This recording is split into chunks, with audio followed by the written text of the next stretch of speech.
Peace and blessings to the chosen. Shalom, Shabbat Shalom, Shabbat Shalom. Let me see. Yeah.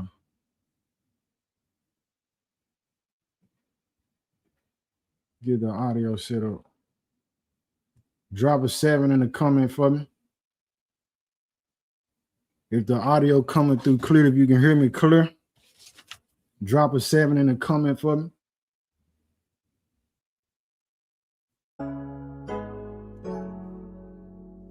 All praise to the Most High.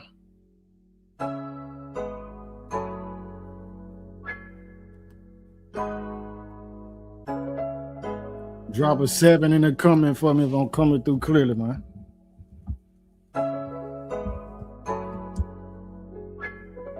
Look, salute the righteous and I mute the wicked.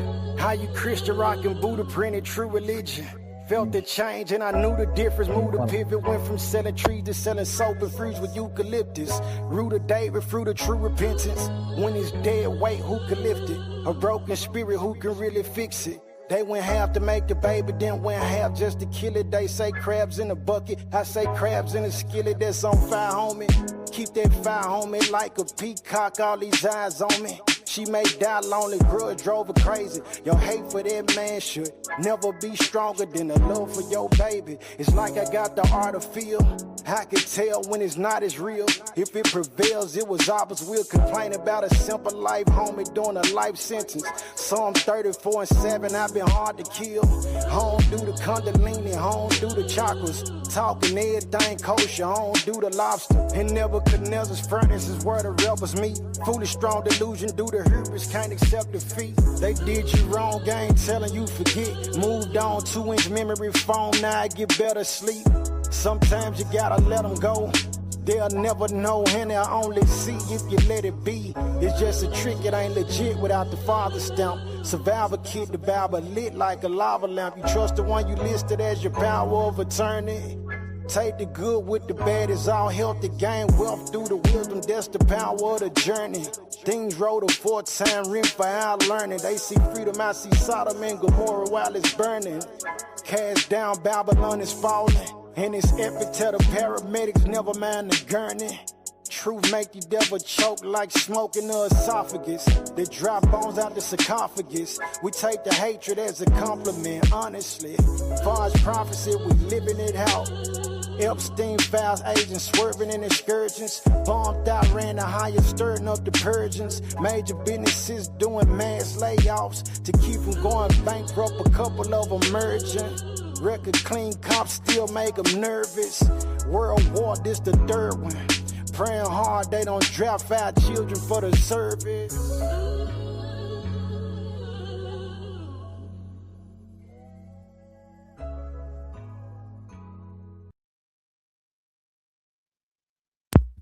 Yes, indeed. Yes, indeed. Yes, indeed, man. All praise to the Most High. All praise to the Most High, the creator of the heavens, the earth, the seas, and everything that's in them. The God of Abraham, Isaac, and Jacob, the same Jacob whose name he changed to Israel out he wrestled with the angel. Yes, indeed, my peace and blessing to the chosen. My all the sincere believers, all the righteous rebels and true troops. My we here again. Yup, Kim, yup, that's that song that I was recording over YouTube last time. Yup, I'm drinking out the glass because it's better to drink out of glass than plastic. Or they say it's better to drink out of copper than glass. I ain't made it to that level yet. All praise to the Most High, man. May the Father be glorified. May he be magnified. I know it's been a minute, family. All praise to the Most High that we can still gather. You know what I mean? Like now. Lot going on in the world, as always, you know what I'm saying? But being believers, knowing who the source is, knowing who the Father is, knowing who his Son is, knowing who the Holy Spirit is. Man, if we in obedience, man, we got protection. We got that faith. We keeping the commandment of faith, man, we got protection. We got guidance, you know what I'm saying? And we want to have those works of actually striving and putting in work and effort, serving the Most High. You know what I mean? The battle ain't just for, you know what I mean, occasion, man. It's going down every day throughout the day. You know what I mean? So what was on my spirit though, family, to share? It's definitely the message. Your mouth gonna send you to hell, man. You know what I mean? And in this time period, this generation that we living in, how society set up was encouraged. People feel like they can just say whatever. They can say whatever, how whatever. I mean, however, to whoever, whenever, wherever. But a lot of times the encouragement of it is because it's via the cyber and digital world. So I can say something slick, disrespectful, sarcastically offensive, based off the fact that, hey, I'm not in front of you. You know what I'm saying? I'm on the other side of the world in front of a laptop or on my phone in your comment section. You know what I'm saying? Being a devil or whatever. And even outside of that, family, it go beyond that. We talking day-to-day interactions with our loved ones, day-to-day interaction with our parents, with our siblings, with our children, with our friends, with strangers. You know what I mean? And that language being communicated in several different ways, not just utterance audibly with the tongue. You know what I'm saying? Also body language, voice tone, facial expression, all these different things play a part in communication, man. But your mouth, like the scripture tells us in James, mankind and conquered and ruled some of everything. You know what I mean? They didn't conquer the elephants. They taxidermy with the lions, and they got the panthers, and they didn't went into the waters, and you see them swimming with the sharks. They swimming with killer whales, and they got alligators and all this. They done tamed all these wild beasts. But one thing that hadn't been tamed is their tongue, man. In the mouth of the people, we forget that everything that we see, man, and everything we don't see, what came into creation in existence and in being about what the Most High spoke. He ain't had no hammers and nails, man. Letting you know how powerful the mouth is. Letting you know how powerful words are. The book tells us, it say, man, the stroke of the whip make of marks in the flesh, but the stroke of the tongue break of bones. Letting you know that these words pierce and go through, reaching our souls, man. But one thing that I noticed over the years of walking with the Most High, man, and in life period, people tend to feel like they can say whatever in a way as long as they're comfortable how they saying it. And what am I talking about? I'm talking about people who want to be voice pieces and mouthpieces for the Most High. They saying that they standing in the gap and they gonna speak to the people on behalf of the Most High. But I see some, I hear some, they say, well, I'm gonna say it like this. You know, you're gonna be real smooth about it. Then others say, well, I'm gonna be like this. I'm gonna be real harsh and hard about it. Both people not understanding, man, you being a man pleaser. Nothing what we say when it come down to delivering the message of the Most High. It's supposed to be contingent and based on how the audience is gonna take it and feel. When he give you a word, something to say, man, you say it how he said to say it. Not how you want to say it, not how they want you to say it, but how he give it to you to say it. Big problem is a lot of the people feel like, well, too many people saying it respectfully or with humility or thoughtfully and considerately. So I'm going to get in here and say a bunch of profanity. I'm going to yell it and scream it. Not knowing, bro, you can whisper the truth and a demon going to get mad.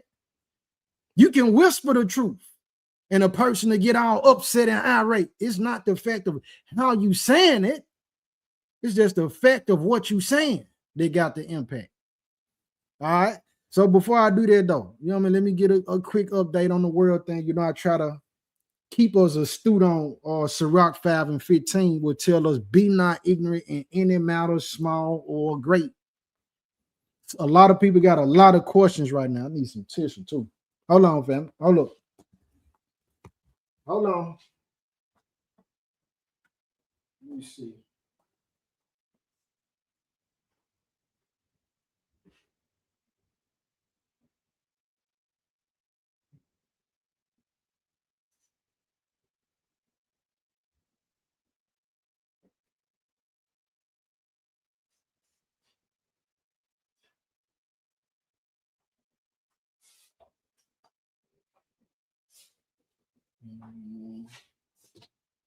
Salute the righteous and I reap the wicked. How you Christian rocking, Buddha printed true religion. Put that pop filter back on. All right. Yeah, though. Yeah, so there's a lot of questions, man. People don't understand what's going on in the world. Some people feeling like, well, I don't need to know anything about geopolitics. If you considering yourself a watchman, you gotta know something about it, man. All right, but I'm saying all that to say to make reference to or to speak on briefly with what's going on with Iran, US, the Israelis, what's happening right now, the Medes, according to the Bible, man. These Persians, the descendants of the Persians, that's who the Iranians are. All right, so right now, one of the main talks about the situation is what's happening with the Strait of Hormuz. Let me show y'all that for those who might not know what that is. Some people don't think that they got anything to do with us. They like, bro, we don't need to be talking about that. That's way over there. That ain't got nothing to do with where I'm at in my life and what I got going on. I beg to differ. I beg to differ. Let me see. Let me get my screen right here. Okay, I accept that one. Let's see. Hold up. Yeah. All right. So this the Strait of Hormuz right here.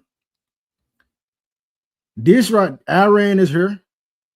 UAE, United Arab Emirates, Saudi Arabia, these countries. This is who got control of this passageway. Why is this important? Why is this a talk in the news? Because it's like 20% now. Listen to what I'm telling you. 20% of the world's oil has to come through this passageway. So rather it's coming to the US, Canada, going to France, China, Russia, 20% of the oil that the world uses comes through this passage. Iran controls this passageway. The Persians, the Medes. So when you're going into Walmart, you're going into Publix, you're going to Dave and Buster's, you're going to the corner store, you're going to the studio, you're going to the mall. Anywhere you're going, man, you're going to get gas. You got to understand that 20% of how that's even possible is contingent on this area right here. None of the stuff on the shelf when you go get your favorite, your socks, or you go shopping for your children or whatever, the people going to get fertilizer and plants and everything else, that stuff didn't just appear in Walmart or Lowe's or Home Depot. It had to be transported there, family. And you're not going to have no cargo plane landing in a neighborhood. So how do they transport all these goods to these locations, to these stores, to these establishments? They send them in through the 18-wheelers, which is why, on another note, people need to respect these people who drive in these 18-wheelers more. The stuff that you able to enjoy, they bringing it in, man. All right, but the way that they're able to transport it, you need gas. You need these people. You know what I'm saying? You need this to be properly working. All right, so that's 20% of the oil that comes through there, but it's 80% of the food resources for the U.S. 80% now of what the U.S. has supplies. A lot of us who can remember, you know, growing up, you looking at the toy, you look on the bottom of the toy, it's like made in China, made in Taiwan. The U.S. has outsourced so many and so much of the material that's required for the country to run. It's practically dependent on outsourcing completely. So if this right here is shut down, you got to understand that it's going to affect you in a major way. All right, the gas just 4 weeks ago, 5 weeks ago now. Gas was like $2.29, $2.39, $2.49, somewhere up in there. Since this situation, gas is up. Last what I saw is $3.29. It didn't jumped up a whole dollar. That's here in the South though. Some people they already paying $4, $4.19, $4.50. And you have some people who they say, well, that don't matter. What's going on across the waters don't matter. It's gonna affect you every time, man. You need to understand geopolitics. Something about it. Because when gas was $2.29, that gave you a little more space in the power of your dollar to do something else. You can get you a bag of chips. You know what I'm saying? You can travel a little further, but now, whereas it might have took you $20, $30 to fill your tank or get to half a tank, now you're gonna be paying $50, 50 or more. All right. So what else is going on with the Medes or the Persians or Iran with this whole situation? America, look, you got to understand this, family. Start sharing my screen. You got to understand this. We had Trump get to talking about when it first popped off, right? He said, man, we destroying our naval bases and military and all that. We shutting them down. And I'm looking at that and I'm listening, but the first line of any education and edification when something go on in the world for our family, we need to be going to the Father's word. Well, what the Most High say about this? All right. So within that though, the response of Iran was that they got the bomb in several different places. They bombed Dubai. You know what I'm saying? They bombed the UAE. They was bombing several locations out aside from the Israelis in responding. And I'm like, man, that's a smart move. Why? Because that is, you got to understand, I'm trying to give it to y'all in a way where we all can understand it. In a fight, if it's a one-on-one or two-on-one, like it was, you might have enough confidence in me and to say, well, P can handle two people. But if a third person jump in on me, now my allies, they got to come in. This is the segue to the third war. All right. Within it, though, you had the commander of Iran come out. He like, look, man, we just been pulling from the backside of our stockpile. We got way more sophisticated artillery than what we've been using here so far. The people not having a spiritual eye to recognize what's going on. They waving Iran off like Iran ain't got a chance against the U.S. Iran don't got a chance against the Israelis. This is what the people feeling, not knowing spiritually the Father love an underdog. And he despised pride. The U.S. super pride. Trump super prideful. So after the commander of the Iranians say that, guess what happened? They get to dropping bombs on the Israeli state. Trump have to make a post and say, man, they just pulled something out that we ain't never saw.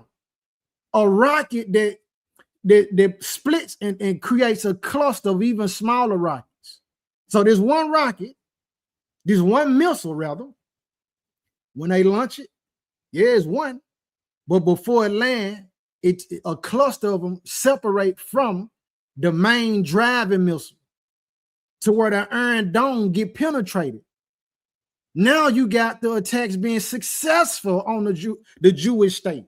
Well, so many people, they say, hold up, man. These folk can't handle the Jewish people. Can't nobody attack and deal with them. Can't nobody hit them. The Most High showing these folk like you got the game twisted. The Most High is with the Iranians. This is what the Bible telling us. So I'm trying to connect the few dots for the people who might not understand or know what's going on or why this matters. Yeah, peace and blessing to the chat, man. Shalom to all y'all. Yes, indeed. Shalom to all y'all, man. So we get a lot of talk. This is something else that go on. You got to understand that one of the first moves that the U.S. pulled, we need to take out the way that they can, broadcast media. That way we can control the narrative, the things that you're hearing. That way we can censor the information.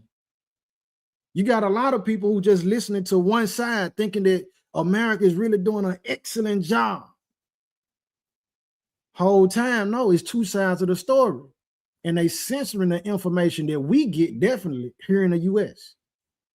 The Jewish state, Netanyahu, those people, those powers, they control the information that American citizens get, man. They don't want you to have a story to feel like they're losing a battle or losing a war. They want to control the narrative. All right, so a lot of people don't understand that. You thinking that you okay. No. Man, it's going down. And these folks, they not untouchable as they try to make themselves seem, man. Just the other day, they said you had foreign drones over a lot of the locations where, like Pete Hegseth and the other guys who, sending orders on who to bomb and when to bomb. You had foreign drones over that location, got them folks super scared or afraid. I'm from Memphis, so you're going to hear that country grammar, man. All right, but just saying that how debt has affected the gas prices, bro, it's going to affect so much more. If the war really pop off, like right now, they drawing in more people. They drawing in more countries. China is saying, man, look, it's only so much that you can do to Iran before we get involved. With the Strait of Hormuz, you have France and a lot of the other countries, the NATO countries. They were saying like, man, we ain't going to get involved in it. But then now, just yesterday or 2 days ago, you got a group of them that's saying, yeah, we will be involved in this. Why does that matter? Because it's starting off with the Israelis and the U.S. attacking Iran. But their allies are joining in now. And so their allies join, Iran's allies going to join too. China, Russia, these other countries. All of this is the segue to the World War III, the third one, man. All right. So moving on, man, I just want to just speak on that just briefly, just to give a little clarity. Because a lot of people don't understand geopolitics and prophecy, what's going on. When we need to understand this, man. All right, but the message is your mouth. Your mouth gonna send you to hell, man. Your mouth gonna send you to hell. People be talking. They have a lot to say. And you have a lot of people who say a lot or speak a lot of words and don't say nothing at all. All right, but in this case, the idea, the agenda of the message is for the hearer, the listener, you, the audience, me to remember as well. Bro, what you say matter, bro. What you say matters, sis. You know what I mean? You got to give account for that. Here go an example. For those who might be like, well, I don't understand how that could send me to hell. This is how impactful you are with your words. If you decide to raise your child, your daughter, your son, your nephew, or you adopt a child, and you decide that, you know what, I'm going to call them. I'm going to keep calling them idiot. I'm going to keep calling them retarded. I'm going to keep calling you these words, these negative words. They got a negative connotation. Bro, that's going to affect the spirit of the individual, man. And that person can grow up feeling negative. And because of that spirit that you didn't put in them with your words, this is the one who they feel so low. Now they running into the school to shoot the school up. Or they want to running and rushing to go get into a game to spill innocent blood because they want to feel loved because of what you said to them. This person feeling like they want to kill themselves or commit suicide because of something you said to them. Yeah, you got to give account for that. You know what I mean? Just like with how disrespect go, saying it all the time. Respect go a long way. Disrespect go a long way too. This is what you got to understand. Disrespect can go so far, it reaches the throne of the Most High. Like what? You said what? You said what to them? You triggered that individual, man. All right, so if you're new to the channel, this is a channel that, man, is based on the Bible. It's based on day-to-day living too. All right, but the base of or the main source is gonna be the scriptures. Okay. Now I gotta hold up again. Let me share this before I jump into the mix. One more thing to share. This is what your boy Elon Musk. This is what he posted. Watch this. Tying this in with the Strait of Hormuz. Look at this right here. This is what Elon Musk posted on his X account. This Elon Musk account, fam. Look at this image, this drawing, depiction. It's a long-range strategic business plan. You got AI optimization. Remember, they gave 500 billion. They donated it. Sam Altman, along with the two other guys, Oracle. Go look at the video, The Devil's Digital Dual Reality, for more info on it. Look, data analytics. This is your data centers. They got the process, the AI, all the power with all your information, Palantir. These are these people collecting data on us. Between that, you got the neural network. Now, this Elon, when he talking about, we want to get to the point where people are accepting the Neuralink, which is a device that's two Bluetooths, putting it into your brain. Putting a Bluetooth device, a computer in your brain that'll link you to the cloud. And along with that, give you the capabilities where if you've never been to Minnesota, first time in Minnesota, through the Neuralink, you can download a map of Minnesota and know the whole layout of the plane and the land. Linking you into AI. Another part and another fold worldwide is say the people that accept the mark of the beast, listen, they gonna forfeit their whole chance of ever entering New Jerusalem. You're not gonna have control, man. You're gonna be able to get hacked. This how the human is gonna be able to get hacked right there. Cloud storage, more information along with a bunch of other stuff. Macro outlook, blue sky thinking, corporate BKC Vision 2040. But look at how all of this is held up, and here go the Strait of Hormuz. You see how the Strait of Hormuz, if you move that out the way, all of this will come down. You see how how important the Strait of Hormuz is? He understands it. He understands this. All right, and within it, this is also why, family, is a major push for AI and EVs or electric vehicles. America is saying we the world power, and through petrodollars and how we control everything, we stay in a position of rulership and keep all these other countries and the world under our dominion because we are ahead, we controlling these things, all these different, you know what I mean? What's the word? The factors of the equation. But oil, Iran, Strait of Hormuz, oil, as long as that is a source of power for transporting, moving stuff, these people got a chance to become the world power. So it'll behoove the U.S. Stop sharing my screen. It'll behoove the U.S., man, to make everything electrical where they don't have to depend on Iran. This is why they want to go digital, fam. Through the cloud storage, be able to watch us through our transactions, get rid of the money. This is why they stop printing the pennies. This is why when we go in Walmart now, you see less aisles with actual people, and you see more in a larger area of the self-checkout. Get the people out the way, man. We want everything to be digital, because if you go to Mapco right now with $20, or if you just want to give your nephew $20 for doing good in school this week,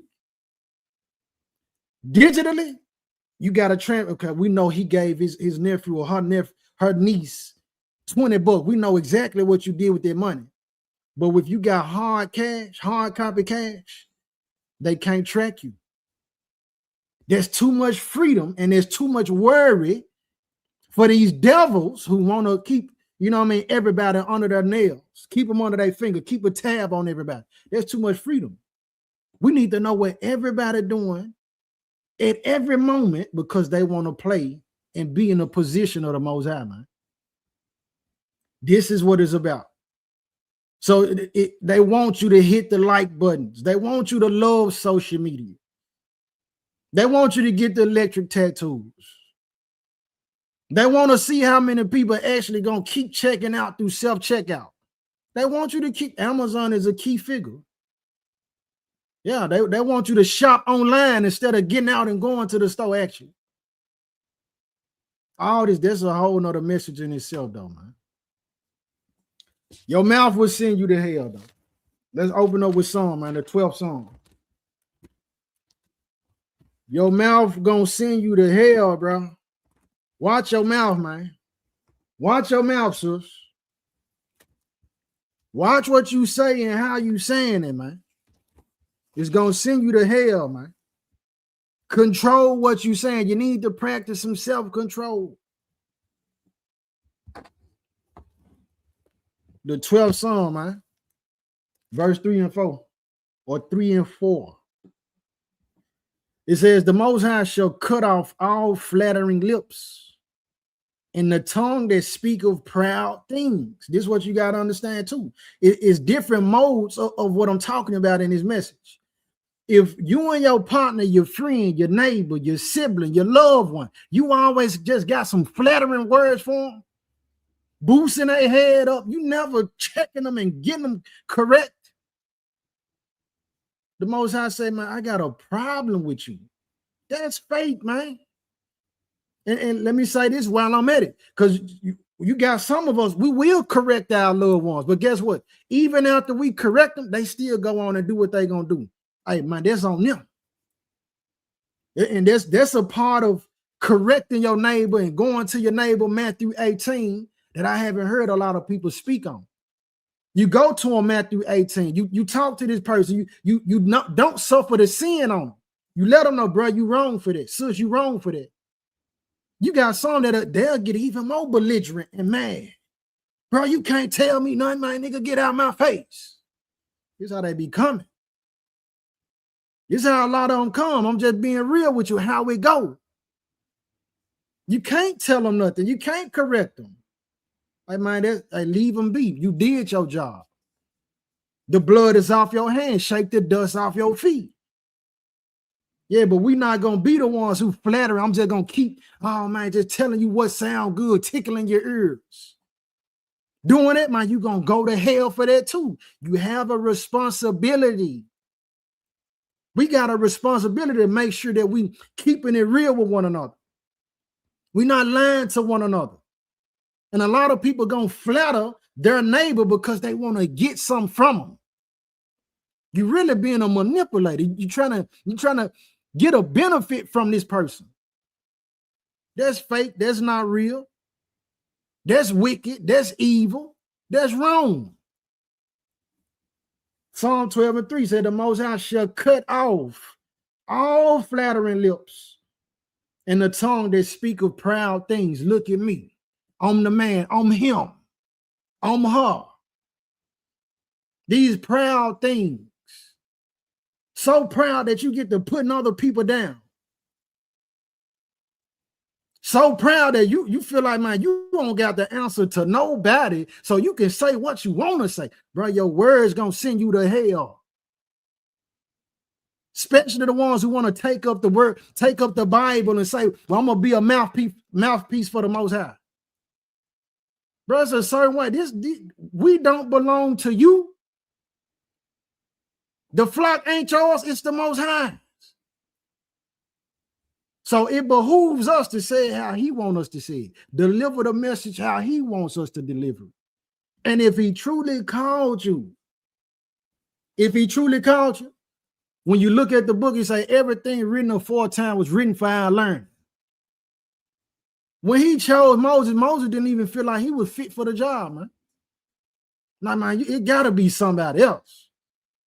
Gideon couldn't even believe it. Like me, you should. If I'm the one, like, do this for me, let me know that you really choosing me. But you got some because the Most High showed them this, showed them a little something. They feel like that, hey, they don't have to check in with the Father no more. I got it. They say, watch out, Father. I got it. Watch out, God. I don't need you. I'm a God. Proud. Same spirit that Pharaoh had. Same spirit that Trump got. Same spirit that Satan got. And everybody who got that spirit, if you don't repent of it, you're going to be in them flames, man. Verse 4. Who have said with our tongue, we will prevail. Our lips are our own. Who is Lord over us? Man, these my lips, man, I can say what I want to say. Who is you? You can't stop me from saying this. And then the people who so loose with their mouth say something disrespectful, get their head bust, and get the feeling like the person who bust their head wrong for doing it. Super sick. Super sick in the mind, man. You got to weigh your words in a balance, man. The words we speak, they spirit, they listen, they too powerful. You can't comprehend it. So powerful that a person having a terrible day, if you say the right thing to them, it'll change their whole spirit, man. So powerful that this animal, it won't speak English or Spanish to me. It won't speak French to me, but when I speak to it, hey, sit down. It'll sit down, man. This is how powerful words is. But we misuse it. And a lot of time we misuse it because the Father's grace and his mercy. You think that because he ain't split your head about it, he condoning your evil. Wishing death and hell on folks because you mad. Because you upset. I'm so glad that mankind ain't the Most High, man. He said, who have said with our tongue will we prevail? Our lips are our own. They not your own. Your mouth don't belong to you, man. Same with, okay, well, look at the streets. If you say the wrong thing in the streets, you give up the wrong information, they'll call you a snitch. You say the wrong thing in court, oh man, well, he just condemned himself. He admitted to guilt. I put them cuffs on, he finna go for the long ride. If your lips was your own, man, if that was 100% belong to you, then what you say wouldn't affect your life so much to where it can cost you your life or cost you your freedom. Yeah, so what you say, once it come out your mouth, man, everybody got to say so on an inner sense. It don't belong to you, man. Let's keep going. Matthew 12. Let's get what the Messiah said. Let's get what Hamashiach said, man. Because somebody ready to pick up the stone and stone me right now for what I'm saying. But let's see what the master said then. You don't want to hear it from me. Matthew 12. Matthew 12, man. Your mouth gonna send you to hell, bro. Your mouth gonna send you to hell, sis. You can't say what you want, how you want to say it. Matthew 12. I'm going to start with 33. It say, either make the tree good and his fruit good, or else make the tree corrupt and his fruit corrupt. For the tree is known by his fruit. What you produce, even if we tied it in, we say, out of abundance of the heart, the mouth speak. If all you gonna say and all you can say is some evil stuff, some hurtful stuff, some negative stuff, something that's gonna tear somebody down, never uplifting, never high vibrational, never really of the Holy Spirit, never encouraging and motivation, never truthful. And just because it's truth, well, some people go off it, they think when I tell the truth, it gotta be something disrespectful to somebody. No, man, that ain't how the Most High work. A lot of people thinking they got his spirit and they don't, man. But out of the abundance of the heart, the mouth speaks. So what's in you is going to come out. The things that you say, tell me what's going on in your spirit. You ain't never got nothing good to say. You always looking at things from an evil perspective. It said, to the pure, all things are pure. So why you find a problem with everything? Why you got something to say about everything somebody's saying or what they doing? Yeah, man. 34 said, oh, generation of vipers, you a different type of snake. How can ye, being evil, speak good things? For out of the abundance of the heart, the mouth speaketh. A good man out of the good treasure of the heart bringeth forth good things. And an evil man out of the evil treasure bringeth forth evil things. But I say unto you that every idle word, it costs now. The world told you talk was cheap. No, talk can cost you your life. It can cost you your soul. Yeah, but I say unto you that every idle word that men shall speak, they shall give account thereof in the day of judgment. So you're not just going to be judged by what you did. We ain't just being judged on that. Okay, you went out and fed the homeless last week. Yeah, but how was you talking to your wife, though? Why you be speaking so evil to your wife like that? Why you be turning your husband down like that? Why you speak so disrespectfully to your children? Embarrassing them all out in front of people in public. Why you do that? Say every idle word, man, we're going to give account for it in a day of judgment. And you think because you typing it in, well, I'm not really saying it out my mouth. I'm typing it. Because you typing it over Facebook or IG, social media. They steal your words. They steal your words because guess what? Your avatar and your name and whoever knows who's behind the account, they tie those words to you. They don't tie them to me or some other person. Say, I'm going to read that again, 36, Matthew 12 and 36.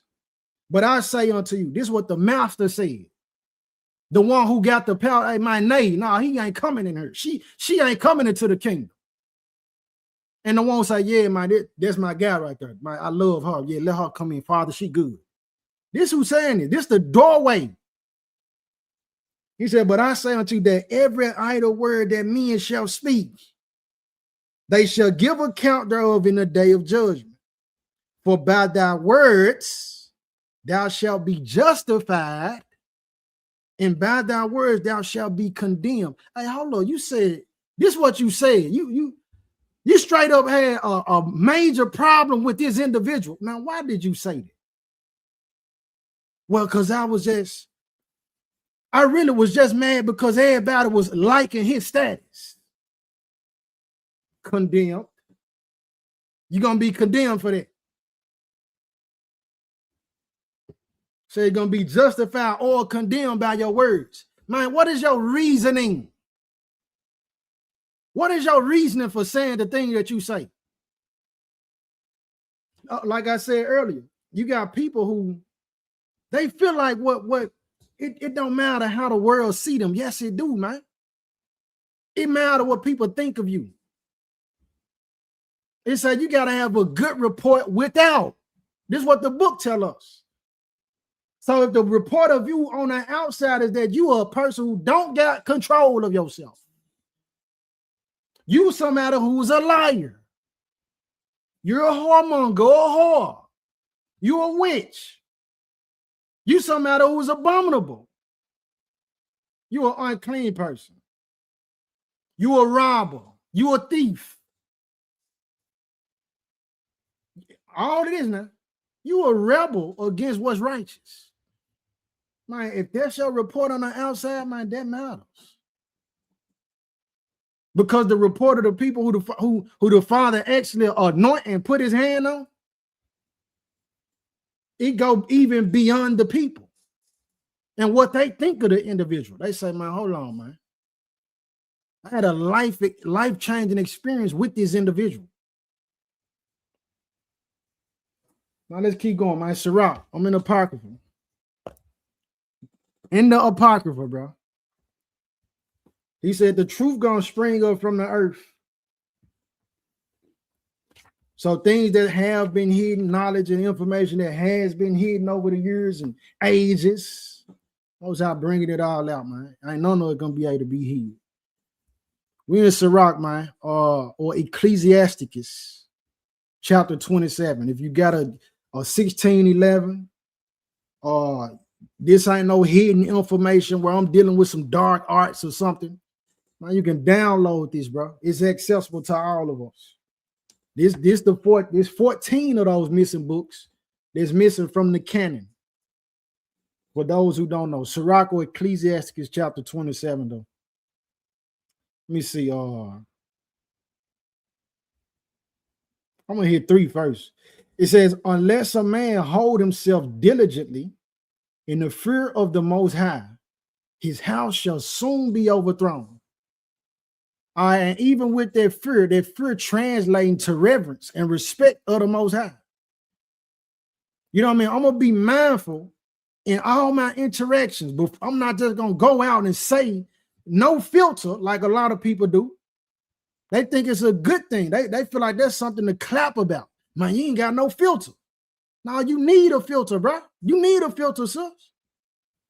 It ain't no time where every single time you say something, you just say what you want to say. You gotta understand that people got different spirits, bro.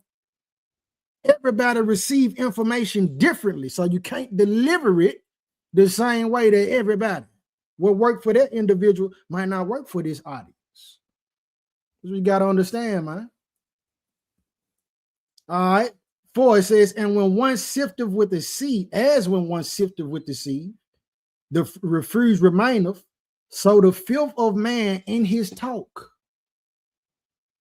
So we can have a wonderful conversation. We can have a wonderful broadcast of a podcast. We can have a wonderful sit down where we communing with one another, conversing. And one of the main things, if not the main thing that'll be remembered when the talk is done, is the filthiness or the derogatory stuff a person said. This is why a lot of times people condemn Israelites. They say, man, they out there on the corner cussing people out. They all say they out there bringing the word out of the Bible. They say they out there talking about hate speech. How we talking? You can't show me in the book where the master was just in any time of his where he teaching the people, he just cussing. He just going off. He just using profanity. He just being disrespectful. No, it's like he was moved with compassion toward the people. When he did get roused up, he going off on these Pharisees and Sadducees. And even then, he called them vipers and hypocrites. He ain't call them out their name. Yeah, so when you say something, a person would take the good message that even though your intent may be good, the good message get drowned out by the fact that you want to be using so much profanity or be disrespectful. Turn people down. You can turn a person down if that's your objective without even using profanity. But do you got enough wisdom to know how to do that, though? That's the thing. Read it again, Sirach 27:4. As when one sifteth with a sieve, you take the sieve with something in it, you shake it out. Only thing that's left in there is what you need. Or in the reverse, the only thing that's left in the bag as you filtering it, like if you take a filter, and you don't want none of the extra herbs to be off in your drink or your tea. When you pour it through the filter gonna catch all the stuff that you don't want. And what do you do with that? The refuse, you throw it in the garbage. Your mouth gonna send you to hell, man. Because the things you saying is doing more damage than more healing to the flock. Let's keep going. Isaiah 3.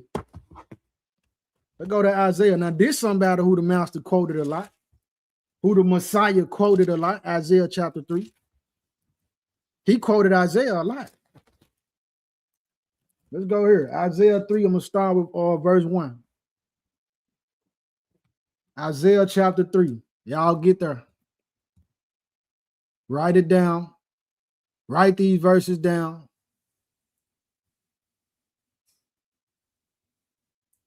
Zariah, we was in Sirach 27:4 if you didn't get it.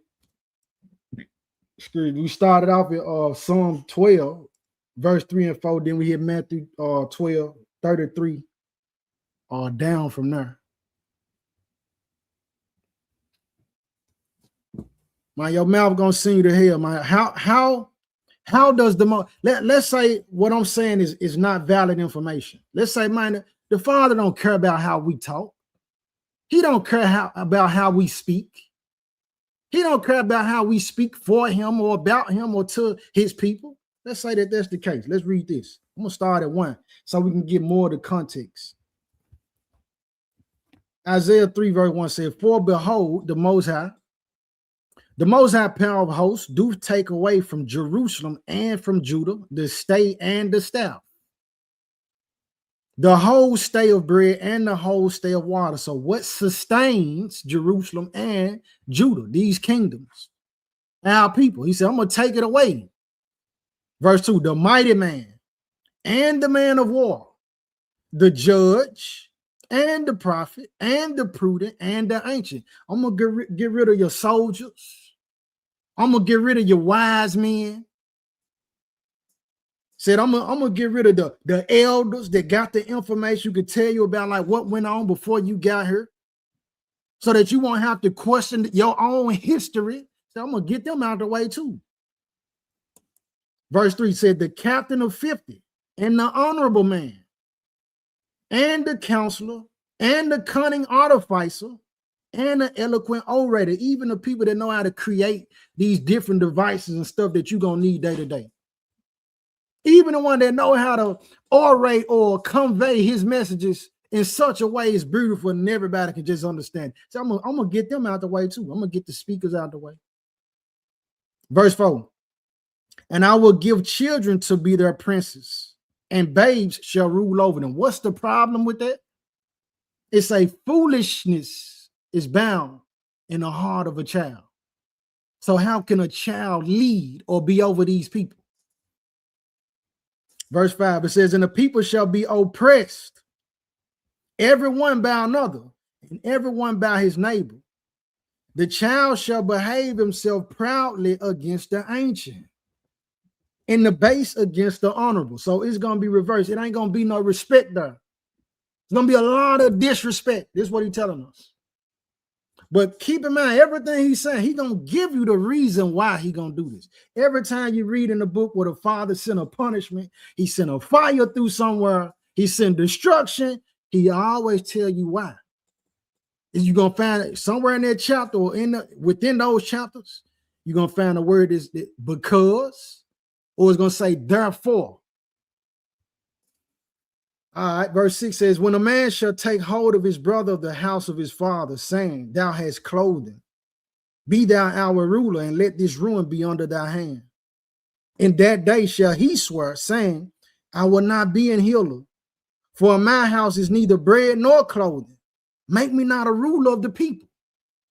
You're like, man, I don't want that position. I don't want to be the lead. Bro, I'm already struggling and dealing with enough. I'm not even fit to be in that position. Nobody ain't gonna want to be the head of the people. This is what he's telling us. Verse 8, for Jerusalem is ruined and Judah is fallen, because their tongue, highlight it, because their tongue, their mouth, what they speak, how they be talking, because their tongue and their doings are against the Most High, to provoke the eyes of his glory. What you saying is against the Most High, man. And because you speaking against him, or what you speaking ain't his flavor, you will suffer punishment for it. Verse 9 said, the show of their countenance doeth witness against them, and they declare their sin as Sodom. They hide it not. Woe unto their soul, for they have rewarded evil unto themselves. Say ye to the righteous that it shall be well with him, for they shall eat the fruit of their doing. So declaring that sin is Sodom. Sodom and Gomorrah, wicked place. Commonly renowned and known for the homosexuality that went on.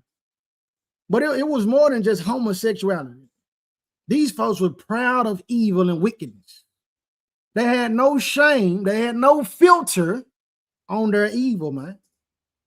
And so these people, they just put it out in the open, say, you don't care what you say. So right now, within a matter of seconds, you can access and give words to the whole world with a post. But before you make the post, are you asking yourself, man, how the Most High feel about what I'm finna post right here? A lot of people, man, I don't care, man. It's how I feel. And that's how you know it ain't of the Most High. Let's go to Psalm 50. That's how you know it ain't coming from the Most High. You should be more concerned with what he's saying than what you feel. Psalm 50, or the 50th Psalm. I ain't going to be long. I'm not going to be long.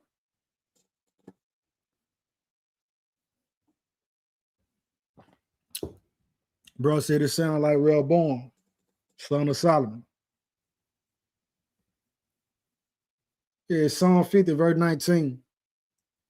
It says, thou givest thy mouth to evil, and thy tongue frame of deceit.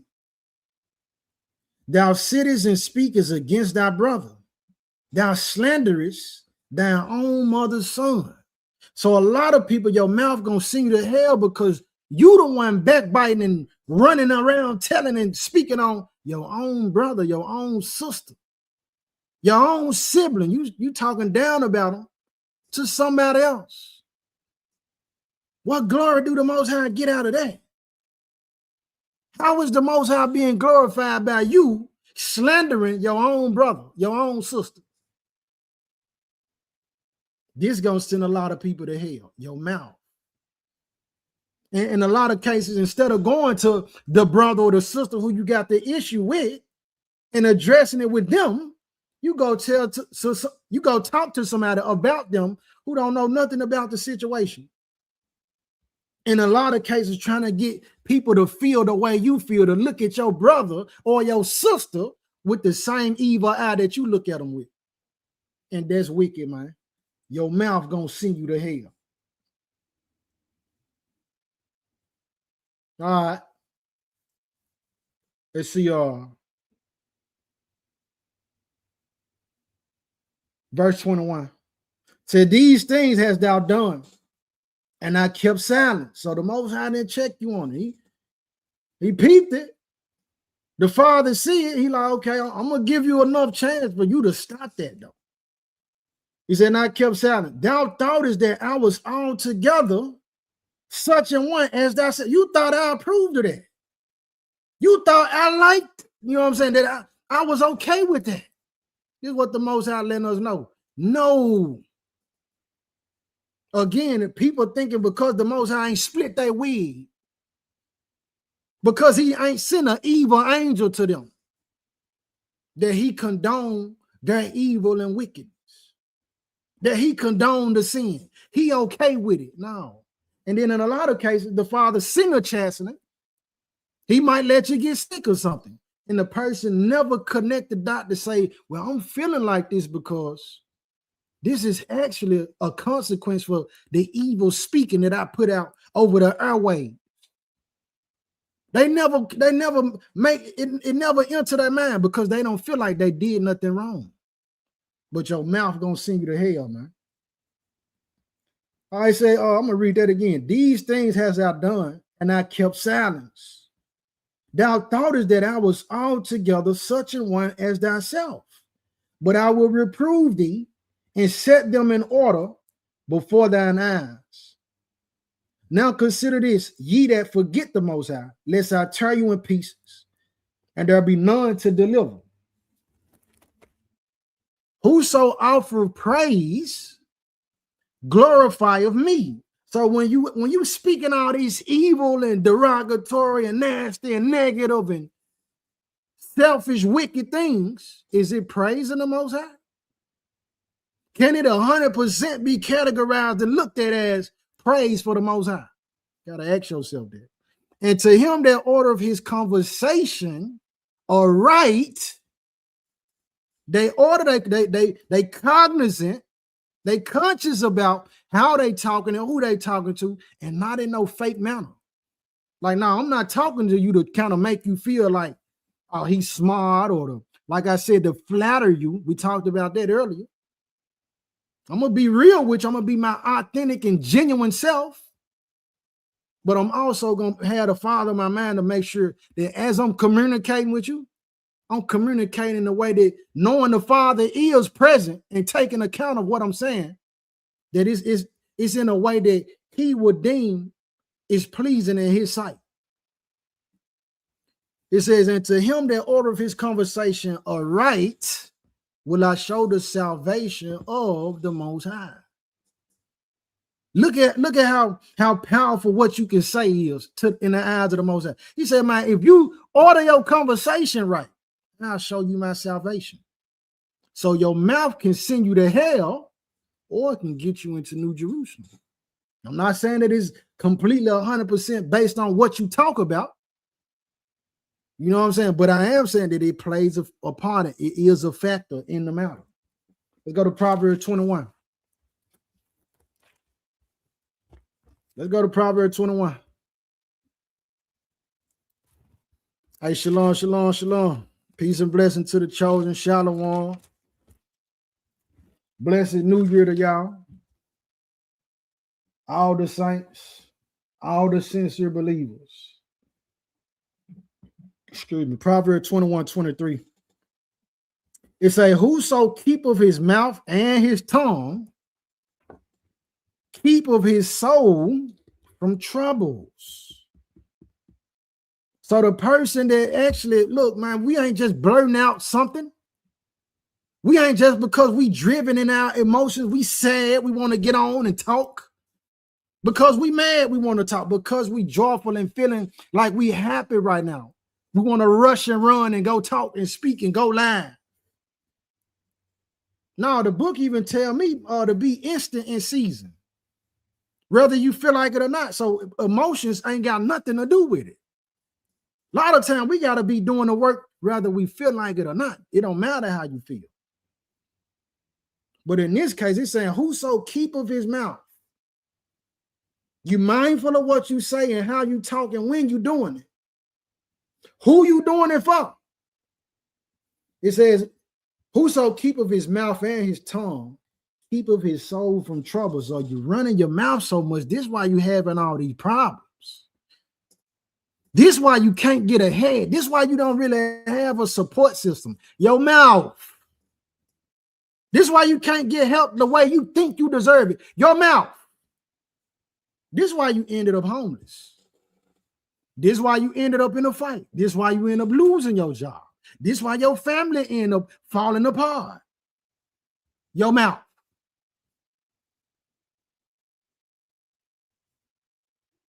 This is why people don't want to bless you. This is why you think that you just this outcast. Your mouth. And not only that, let's go into another fold of it with the mouth. You don't even know how to apologize.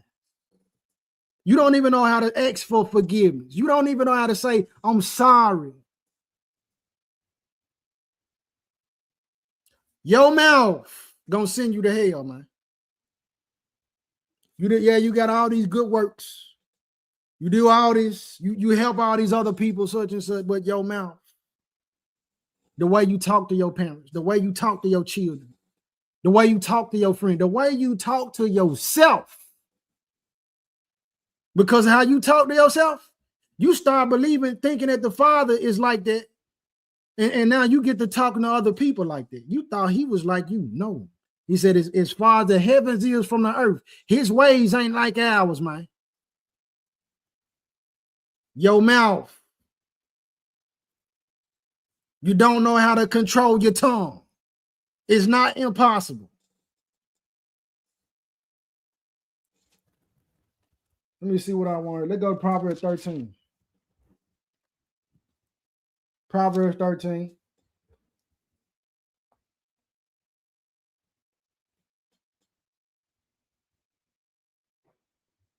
Hold up.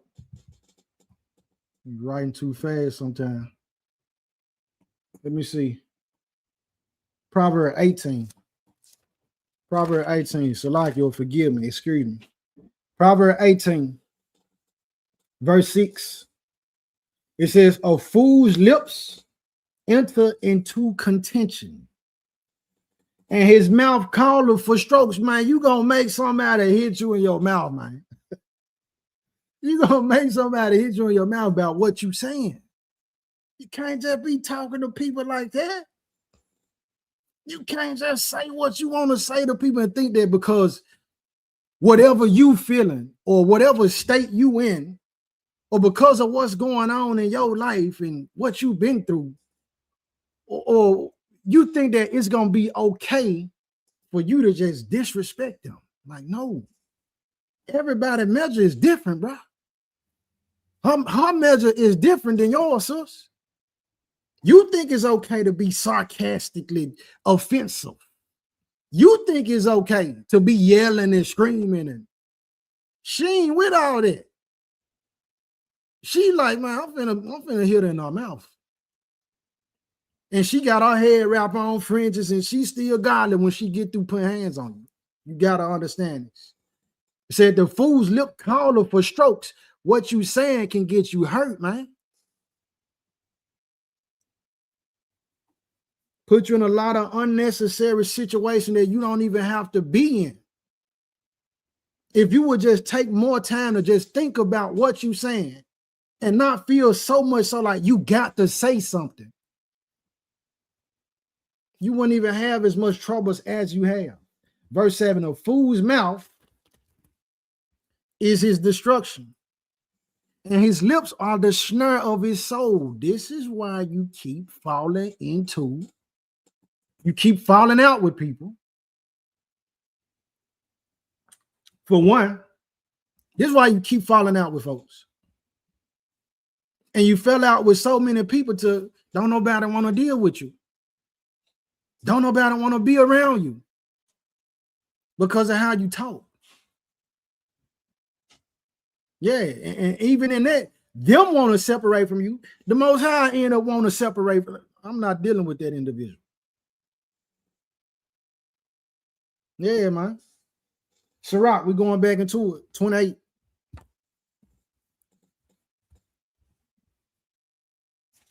We're going back into it. Sirach 28, man. Even with the trolls, they be in the comment sections and thinking that they free. They think it ain't no cost for that. Like, yeah, it's a cost for it. It's a penalty for it. Then something else, you got people be online arguing and debating and going back and forth with people. A lot of y'all don't even understand. You're really going back and forth with an AI, man. You're not even arguing and debating and exchanging a conversation with a real person.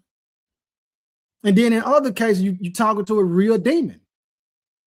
I seen a video before, dude, he got like, I want to say he had 2-3 laptops. I know he had one for sure.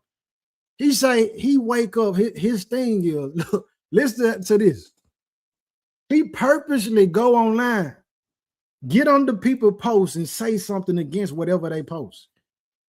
And he say he feel alive, he get energy from that.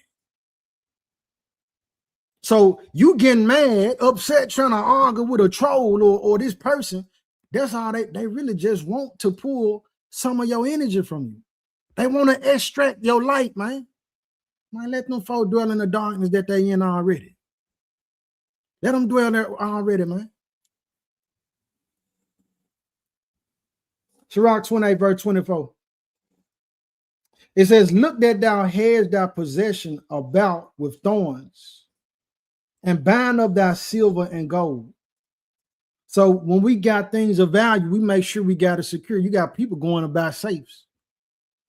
They got combinations. They sat there and thought of a combination for the lock to make sure don't nobody be able to get in it. Matter of fact, they bought the safe, then they built onto their house an extra location to hide the safe. So not only is it locked with a combination, is also hid, man. That's two, three folds of security. So listen to that. That's how we treat money. That's how we treat things that we feel like is valuable, material. Certain pictures. Oh, my, this a picture of my ancestor, my great-great-grandfather that I inherited through it's been passed down through the family. I want to make sure I never lose this. So we go put it in a safe, or we go get one of these security boxes. This type of stuff. We'll go bury it in our backyard. That type of stuff. That's for material. Watch this, verse 25.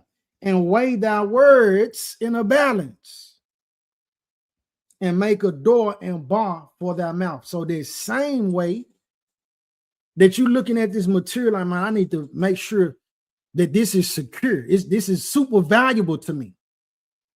The same way you valuing the material, you need to be valuing your words, man. Evaluate your words of what you're saying and how you saying it, who you saying it to, why you saying it, when you saying it. Your mouth gonna send you to hell if not, man. Let's keep going. Man, Isaiah 33. Isaiah 33. Almost done too.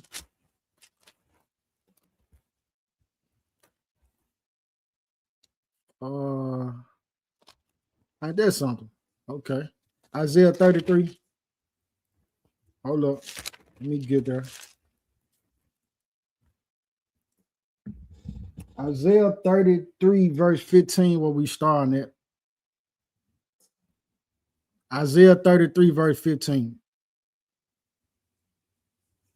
It says, he that walketh righteously. So now we're talking about your actions, your day-to-day living. Yeah, that's factored in. Indeed, that matter. Watch this. And speak of, there go your mouth again. How? Uprightly. He that walketh righteously and speaketh uprightly. He that despiseth the gain of oppressions, that shaketh his hands from holding of bribes, that stoppeth his ears from hearing of blood. Now is going into the fact of how do you listen to somebody else's mouth? And shut off his eyes from seeing evil. What you watch, protecting your ear gate and your eye gate. He shall dwell on high. His place of defense shall be the munitions of rocks. Bread shall be given him. His water shall be sure. The Most High said, I'm going to protect him. I'm going to keep him. I'm going to make sure he fed. I'm going to make sure he don't go hungry. He don't be thirsty. I'm going to take care of that individual, that man or that woman, with those attributes. But notice within that list, it talked about how he speak. So he speak uprightly. Let's go to Ecclesiastes 7. Ecclesiastes chapter 7. You got Psalm, Proverbs, and then Ecclesiastes. I'm almost done. I'm almost done.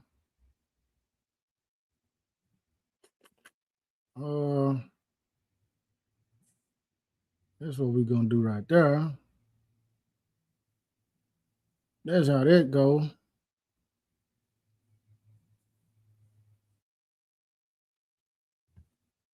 So Ecclesiastes 7.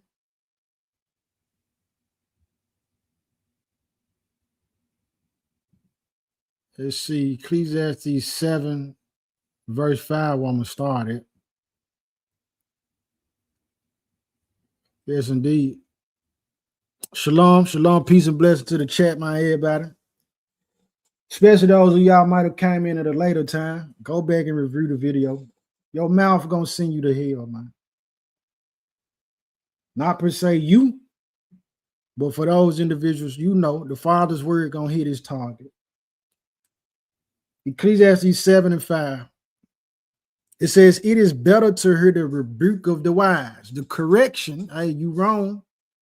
What? Hey, let me point this out to you. You sound. Hey, I hear you on that, but look, we definitely got to deal with this part right here too. You also did this. Let me holler at you over here. It's better to hear the rebuke of the wise, the correction of the wise, than for a man to hear the song of fools. Again, now we're going into the mouthpiece of how you hearing, what mouth you hearing. Because the mouth you listen to can send you to hell too. The mouth you listen to can send you to hell. A lot of people pumping in their ear gates and eye gates and a bunch of, look at the ones who, they want to listen to Anton LaVey all day. They look, the ones who yield and heed everything Aleister Crowley said. This demonic wicked man who, look, they said he was summoning demons. Even so much to the point, man, this dude say the hold of the law gonna be do what thou wilt. Do what you want to do. That ain't what the Most High said. The Most High gave us instructions, rules, and guidelines to live by. But the ones who doing whatever they want, however they want, whenever they want, they showing who their master is. All right, and a lot of people get influenced, impacted, encouraged, and then get to living a godless lifestyle based off what they listening to. And the celebrities, it don't have to be a rapper or a singer. It's just somebody who revered in society. They in an interview and they say, well, you know what? I don't feel like I feel like I want to be into the Kabbalah. Just by them being famous, so many people that hear that, they're going to go get the looking into and try to be a part of and practice what's written in the Kabbalah. You know what I mean? So what people say, how you listening, what you hearing, the mouths that you listening to can have an impact on where your soul will end up at. Where you end up at. Will you end up with the glorified body in New Jerusalem? Or will you still have a decayed body in the lake of fire and brimstone at the end? Let's go to 1 Corinthians 15, man. But this the other side of it, like I'm saying. The mouthpiece. What you say and what you listen to. 1 Corinthians 15. 1 Corinthians 15, verse 33. 1 Corinthians 15, verse 33.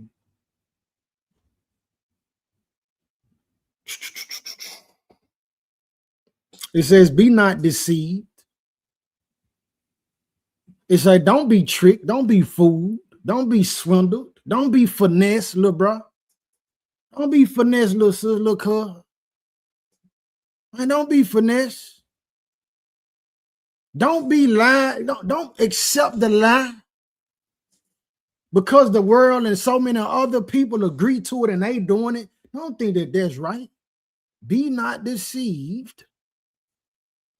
Evil communications corrupt good manners. This evil talk, all this bad stuff. All this stuff that don't glorify the Most High. The Most High ain't nowhere in none of these activities or what's being said. He said, man, that type of stuff corrupt how you behave. What you hear can affect how you behave. Telling somebody before, I'm like, man, the music will really cause a person to be evil. Well, it don't bother me. It don't have an impact on me. Maybe not right now. Maybe not that song. But the music and what people say, these movies and all these frequencies that we keep on taking in and absorbing in all these different types of ways. Bro, these frequencies got a bearing on how we behave, how we move. Even if it ain't the way that you think that, okay, well, it didn't make me want to go kill nobody. All right, but when you heard the song where Future was talking about the woman cheating or him cheating on his woman, now you looking at your husband like he might be doing something behind your back. Now you looking at your wife like she might be two-timing you. No, it ain't make you want to go snort no powder. But it got you looking at your loved one different. It got you feeling like you real tough. Now you feel like you can't be touched. You the man or you the woman. Or the R&B got you feeling like you get the point. Y'all get the point, man. Sirach 28. Sirach 28, man. Your mouth gonna send you to hell. So be careful of your ear gates of whose mouth you listening to. Be careful of what you saying, because when you get to putting something in somebody else's ear gate, you could be the reason why that person end up going to hell. Because you influenced them and impacted them in a way like that. Sirach 28. Matter of fact, I need to pull that up. Let me see something. Let's see. Hold on. Give me a second, fam. I need to see something.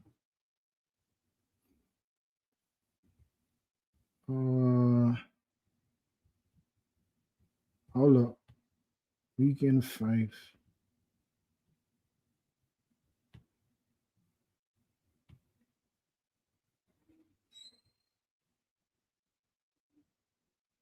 You're going to be able to recognize and see a lot of people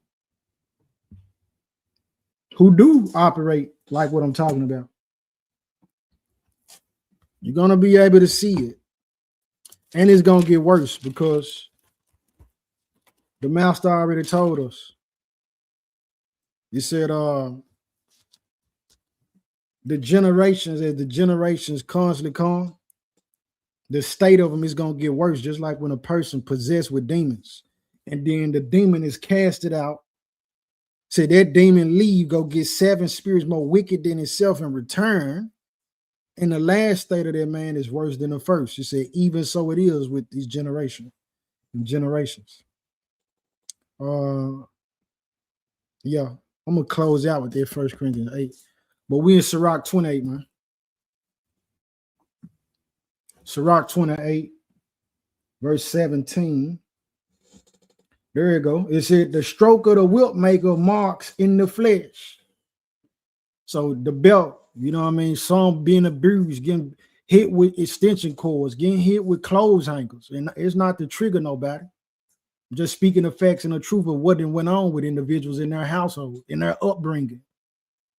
Hit with brooms, some getting hit with bats. Yeah, they bruised that individual externally, the exterior. Might have had a scalp, bust their head, they healed up, stitches, broke, you know what I mean? Bust their head, had a black eye. But it wasn't like permanent in that type of state. It ain't still bleeding today. But check this out. I said, but the stroke of the tongue break of the bones. So what you say cut so deep, it go past my skin. Man, you done broke my spirit. You broke something on the inside of me by what you said. I can't believe you said that to me. You know what I mean? And it come out in so many different ways, just by the fact that you said something that made me understand that you don't trust me. That was hurtful. Like, man, I can't believe it. All right, and what I talked about earlier, you raised this child, this individual who you a guardian to, and you always calling them something negative or calling them out their name, belittling them. Like, man, that play a part on that individual. You fat, you nasty. You always got something bad to say to them, man. And then some people who got these mouths without they feel like they can speak this evil. Constantly turn this person and just come back around like everything good. Like you didn't just say that. Like, man, I slept on that feeling that hurt, man. I tossed and turned in my bed thinking about what you said to me. This is how powerful words is. But people don't care about the Most High, so they just say whatever they want to. Verse 18, many have fallen by the edge of the sword. People that got gunned down, killed, hit with arrows, grenades. They done been put into torture chambers. You know what I mean? They done died from just a fatal blow with fighting. Said many have fallen by the edge of the sword, but not so many as have fallen by the tongue. It's more people who lost their lives because of the mouth or what was said than people losing their lives to an actual weapon, man. This is what the Most High letting us know through his author. Said more people that died off what was said. The mouth got them killed. More than somebody who died from a weapon. So that's telling you how powerful your mouth is. Man, use the weapon right, man. 1 Corinthians 8. I'm closing out right here. Question, comments, and concerns. If you got them on your mind right now, go on, start dropping them in the chat. Go ahead, start dropping them in the chat right now. Yes, indeed. A lot of our sisters deal with not apologizing. Sisters and brothers too. A lot of the parents feel like they don't have to apologize because they parents. Man, you need to apologize to your child, man. A lot of the children feel like they don't have to apologize because they the children. The parents should know better. No, you need to apologize to your parent, man.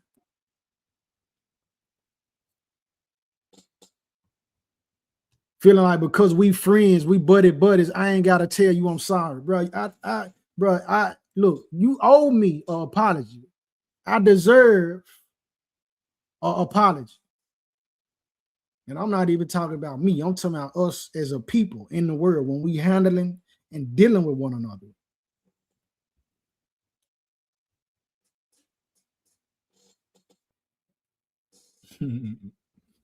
I see you. All right, 1 Corinthians 8, though.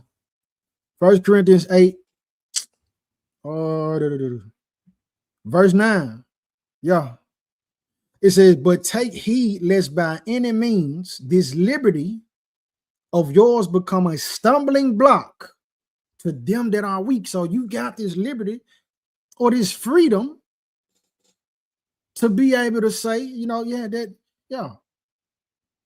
got your own account, your own experiences, you got knowledge, you got wisdom. Hey, you got understanding. Yeah, you smart, you intelligent. Yeah, you got all those things. But that don't mean because you got all those things that it's always time or you can use them however you want to.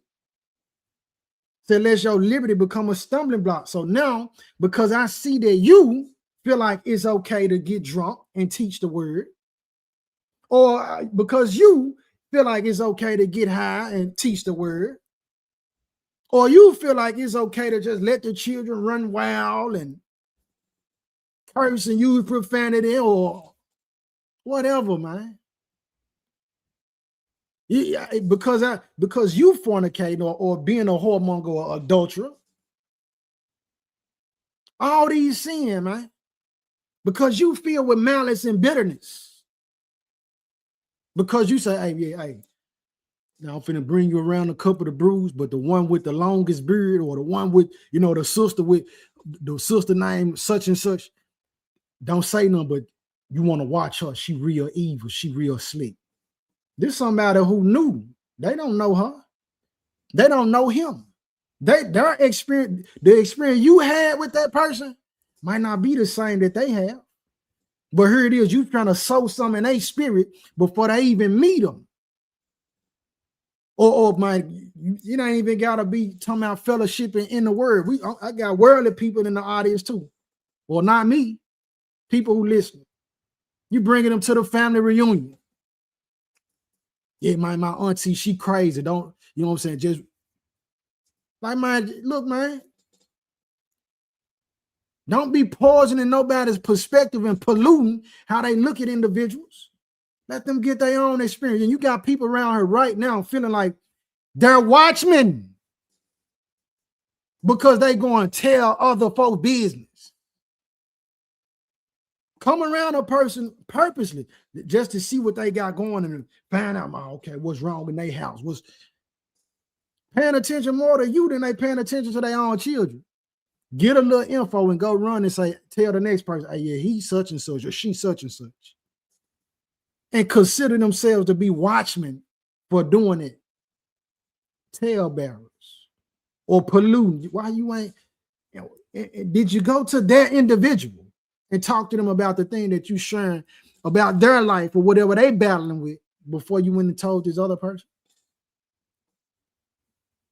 But take heed lest by any means this liberty of yours become a stumbling block, because now he see you being a talebearer, or you think it's okay to do this, that, and the third. Now they feel like it's okay. Or they see that, know that it ain't okay, and now you done damage these folk countries. They don't even want to deal with you no more. They don't want to deal with nobody who saying anything remotely close to what you talk about. Are you an Israelite? Oh, y'all crazy. That type of stuff. Verse 10, for if any man see thee, which has knowledge, sit at meat in the idol's temple, you somewhere you ain't supposed to be, man. You doing something you don't even supposed to be doing. Shall not the conscience of him which is weak be emboldened to eat those things which are offered to idols? Ain't that person going to be inspired to do the same thing you was doing? No, you're supposed to set the example. Running your mouth, they thinking that it's okay. But a lot of cases, if they wise, they looking at you, bringing them a story about somebody else who ain't pregnant, saying, I know I can't trust this person right here. He or she always bringing me information about somebody else's life. But the person is never around. I know not to ever tell them nothing or bring them in my household.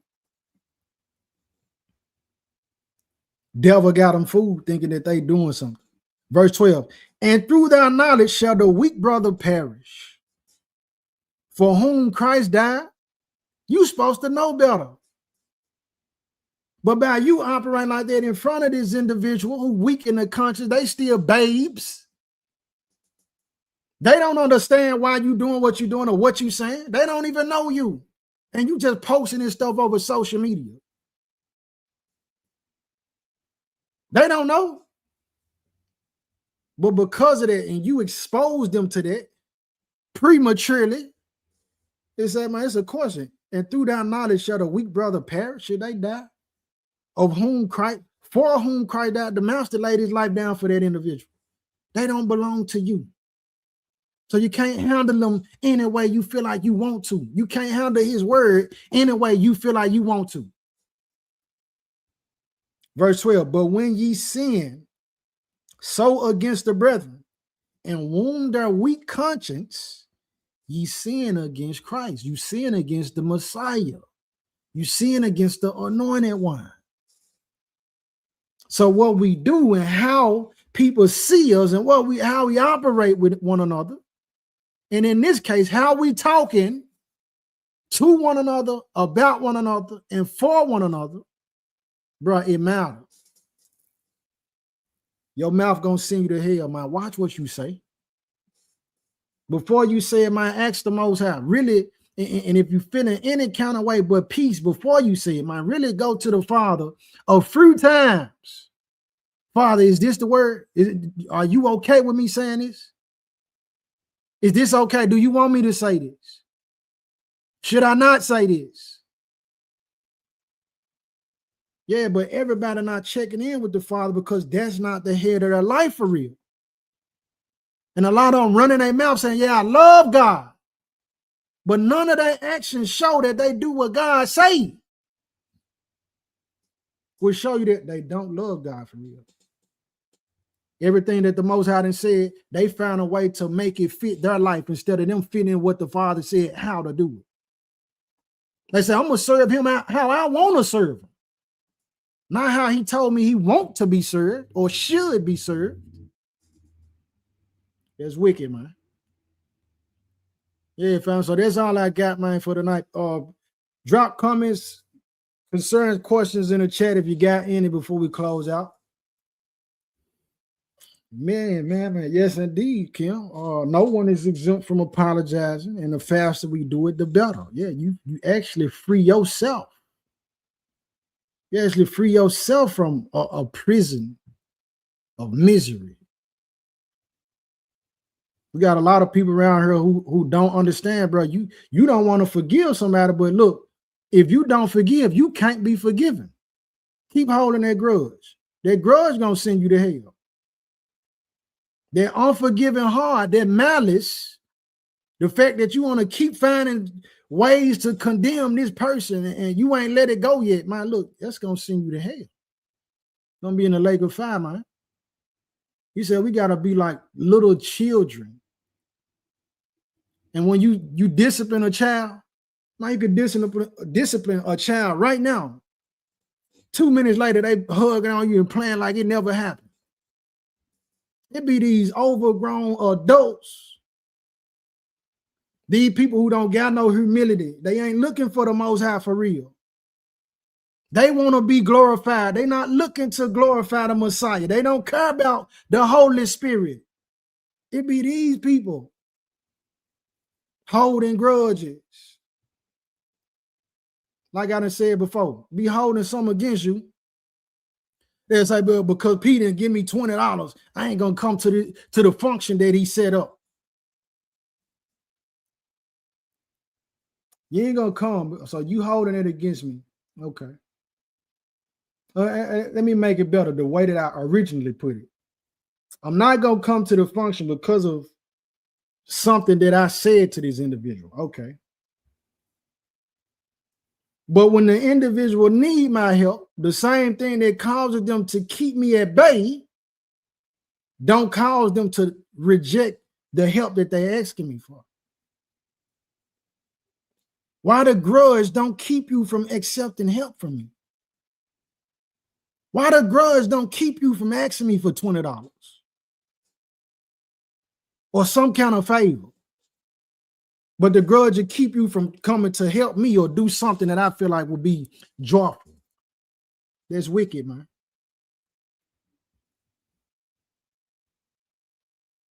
Yes, indeed, your tongue can change your whole course. Yes, it can. Let me see. It's really like 7-on-1. Yep. I don't know if you're referring to what we were talking about with them spirits. Or you might be talking about what's going on with Iran. Yup, shalom, shalom to the family, everybody who's tuning in. Everybody who will see this at a later hour, man. Prayerfully, the word was edifying. The agenda is for us to be more mindful on what we saying.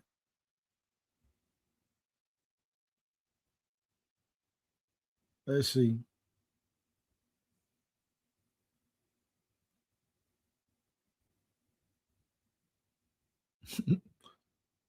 Probably trip me out.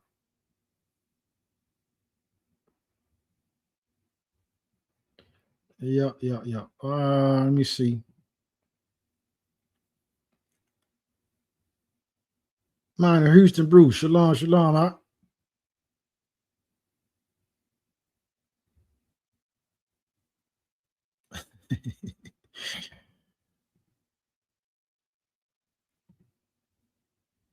Okay. Now, there's something for sure. I don't mind. I don't mind upsetting a demon with righteousness.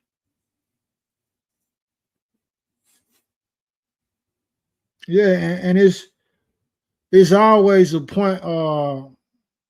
It's a lot of stuff that can be taught and that we can learn. I'm not teaching on something that I don't know. You know what I mean? I ain't gonna do it. And besides that, I be asking the Father to give the messages that are actually have a weighing on whether or not we enter the 12 gates or not, or we enter, or the Gentile that enter the outer courts. You know what I'm saying? That type of stuff. Something that's gonna cause you to go look in the mirror and reflect on the inner man or the inner woman. Because in the end, each individual gonna have to give account for themselves.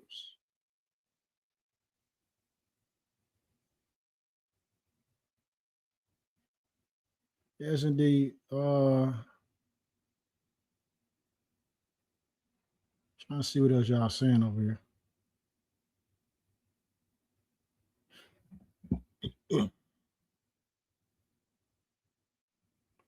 Now, Pal said, yeah, the parents try to give gifts, but that's not an apology, though. So, talking about earlier, how some of the parents feel like they don't owe their children or their child an apology because they're the parent. You know what I mean? No, man, it's powerful words, and I'm sorry, forgive me, I apologize. There's a lot of power in it.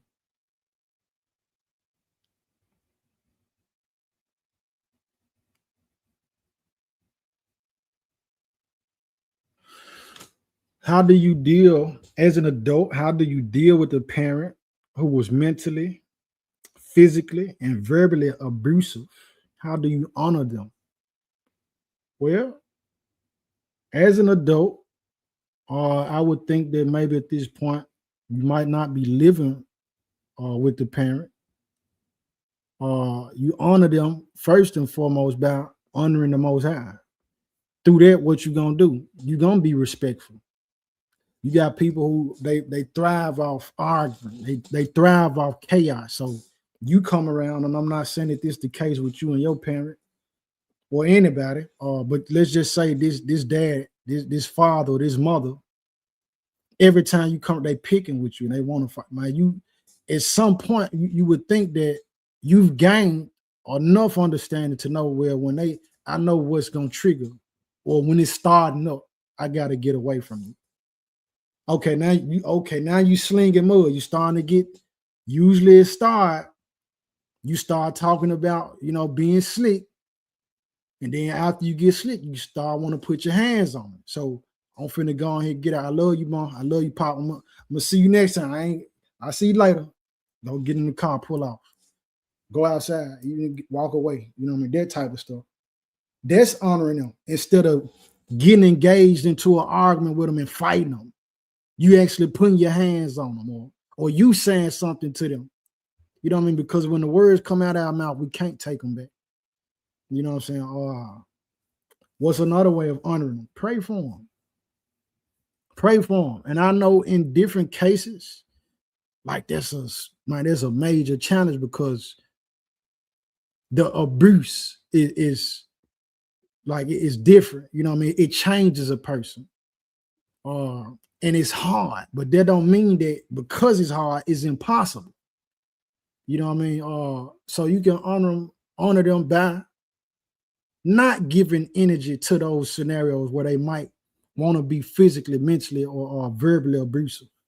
You ain't got to exchange that same spirit with them or allow that spirit to take over you to where now it's on both of y'all. You can walk away. Even in a sense, you might just feel like, man, you know what?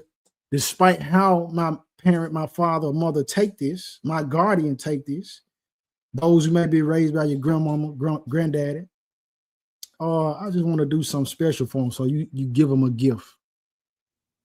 They might, it just depends. Because you got something, you give them a gift, they throw it on the ground, stomp it right there in front. I don't want this, cuss you out. So in a way to, if you didn't want to just say in an event like that, you didn't want to see that.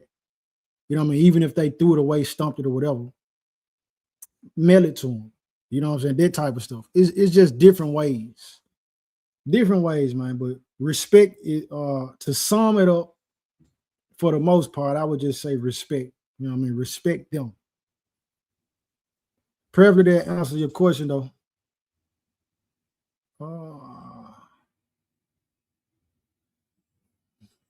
Forgive them, Father, they know not what they do.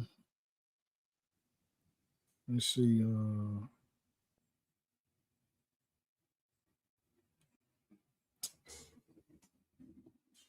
1 Peter 4:8. And above all things, have fervent charity among yourselves, for charity shall cover the multitude of sins. Use hospitality one to another without grudging. Yes, indeed. Shalom is Proverbs 18. Yeah. They said cowards block. Okay.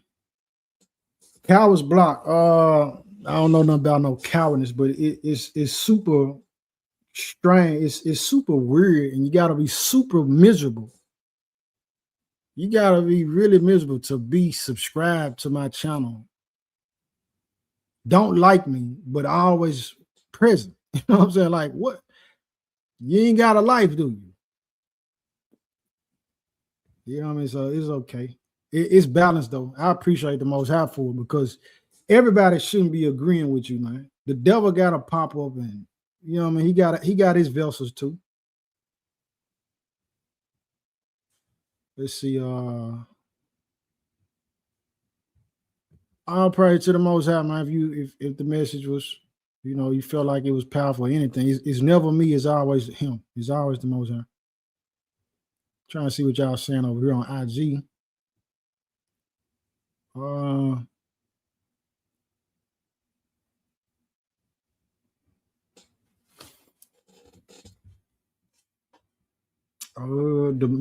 It'll be on YouTube if y'all don't get it here. I'll try to repost it on IG though. If you're on Facebook, I'm gonna have to look at y'all comments or whatever when I end the live. I can't see it right now.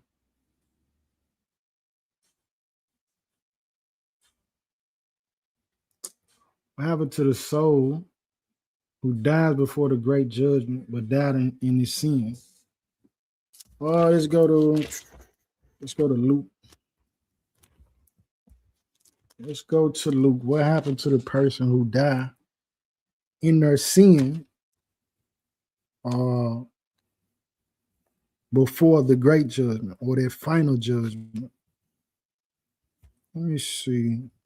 Luke 16. We're going to go there. Let me see something else too. Go to Revelation.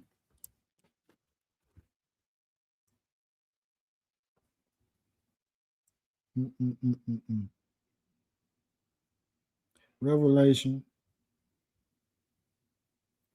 We're going to go to Revelation 20 after this in Luke, though. Luke 16.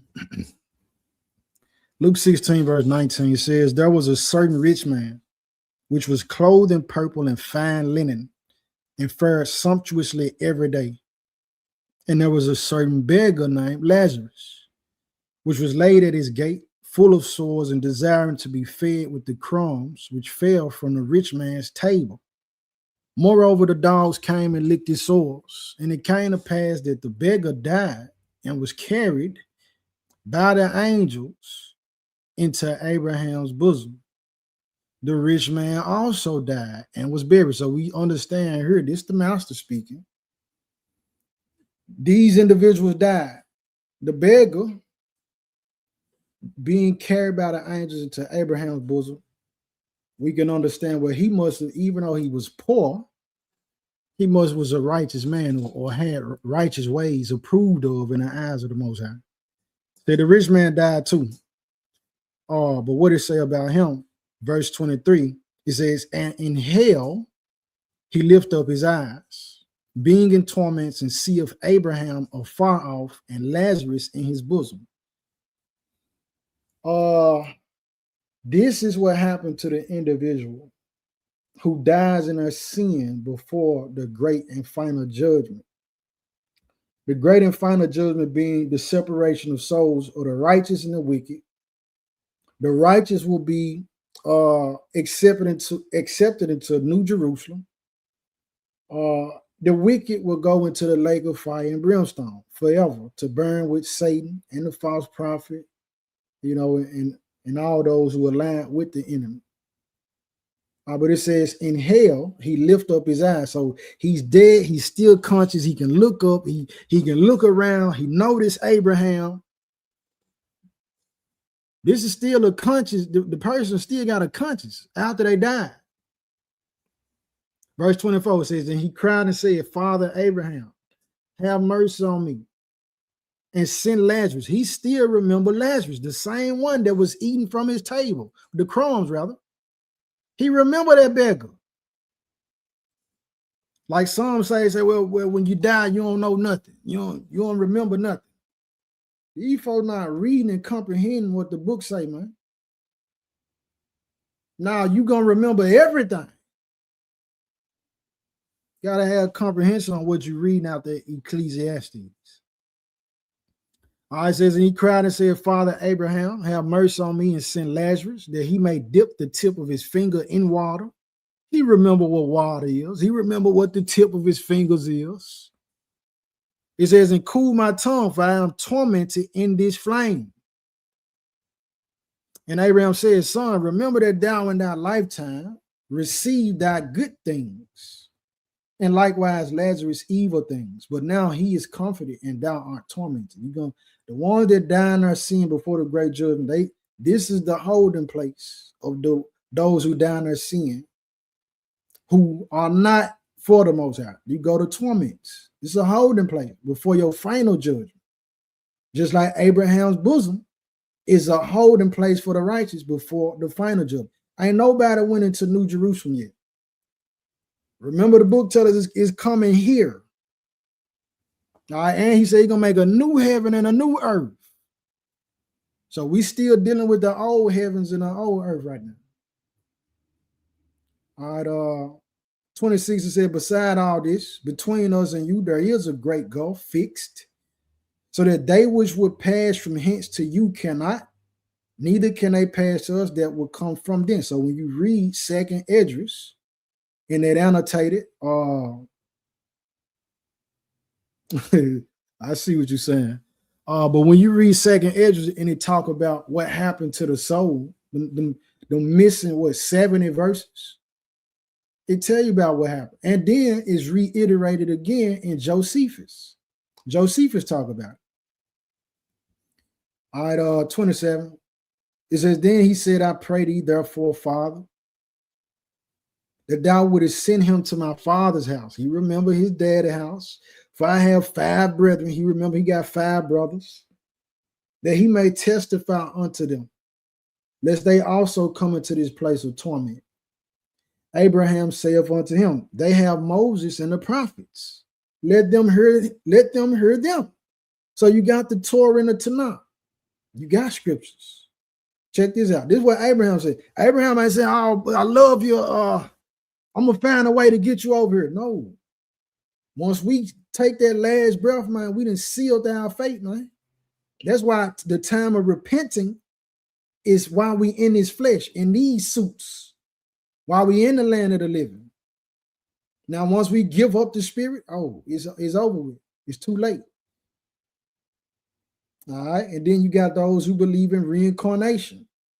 They thinking that, well, when they die, they're going to come back as an eagle or a falcon. Another trick of Satan to have a person feeling like, well, I can live this life how I want to. I'm going to get another chance anyway. I'm going to come back as a cow. Or I might come back as a Russian. I don't know. I might come back, as a frog. Thinking that they can live a life of sin and transgression or just lawlessness or a life without the Most High. And they're going to get another chance. Trick of Satan, man. 29, Abraham said unto him, they have Moses and the prophets, let them hear them.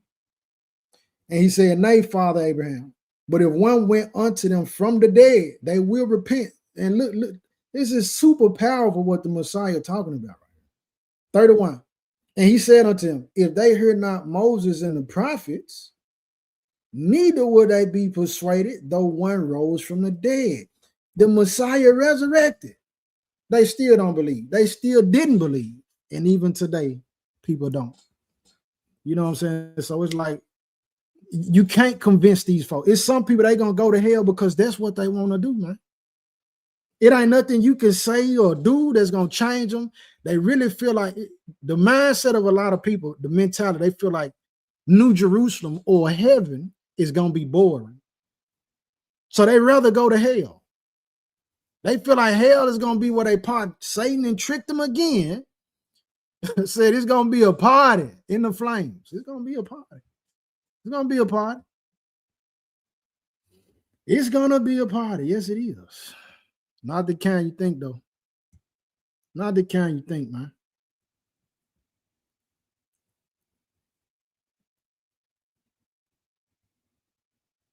man. All praise to the Most High. Sue said they were talking about the same stuff today. Let me see what y'all saying over here. Good work. Man, Shalom, you and the family too, Hakeem. Peace and blessing to y'all, man.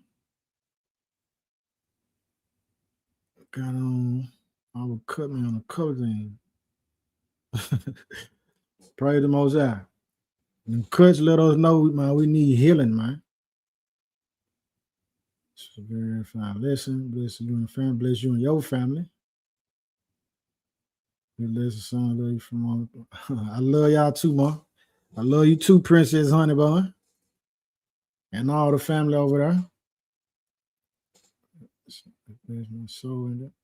Yep, I love Pops too. Yes, indeed. The whole family. You already know. Y'all know it. The world is decaying. Yes, it is. Yes, indeed.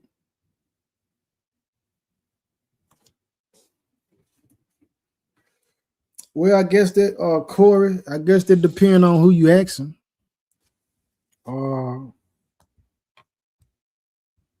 But as for me and my family,